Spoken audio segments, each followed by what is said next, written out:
Hi, welcome in this episode. I'm gonna take a little different route and talk about something that I think is very valuable that I learned, but not necessarily something that everyone wants to talk about, and that's the id. And if you're familiar with Sigmund Freud, you know that there's the id, the ego, and the superego. We all like to promote and be involved with our ego and superego, but the id is kind of a well kept secret part of our lives. And I do have this feeling that if we can really embrace all three types of our personality and accept that, we are weak, we are human, we have all three parts of this, then that is one way to be present and to really own yourself. So, the id I just recently started to understand in my life.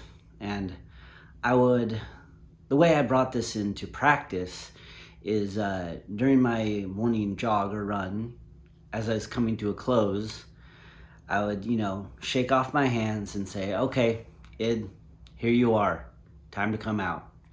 And if you're not familiar with what the id is, it's kind of that raw part of your personality, that the part of your personality that's purely pleasure, the part that says me, I. And so it's kind of like everything society tells us to kind of put in that bag, hold on to it, but don't tell anyone that this is how you feel. It's that selfish, self-centeredness, but often it's looked at as a bad part. And I don't feel that's true. I mean, I have went through life hiding it, being someone on the outside that I necessarily wasn't on the inside. And now I'm not saying, be that selfish person, only thinking of yourself, but embrace that is human. That's who you are. So anyways, back to my morning run. So as I'm coming to a close, I usually grab a landmark. And for me, it's the tree. And I say, you mean the tree as I get there. And so turn my music off, clear my head, and then I just let it flow. And I'm telling you, everything comes out, whether it's frustrations at work, frustrations in the family, frustrations at God, frustrations with myself. I let it all out and I say it, I speak it into existence. Now, there are people I know that will write it down in a journal and they will write it all out, put it on paper, either throw it away, lock it up so no one sees the stuff they said.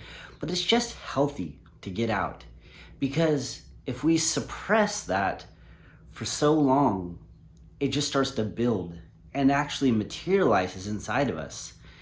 We don't really understand the damage that can do to your body holding this in. So what I suggest as something to release yourself is let it out. Even if God's the only one that hears it, even if the birds and the bees are the only one that hear it, or your pen and paper and locked up or trash can in a secure file on your computer, whatever you want to do, but let it out. Let that it out and embrace it. Embrace that inner self love, awareness, selfishness, whatever it is. Embrace it. And I suggest you try this. It's a good way to get things out that are deep down inside of us. Anyways, thanks for listening. And again, always subscribe, like. If you have any questions, you want to chat about it, go ahead and hit me up. All right, thanks guys. Bye.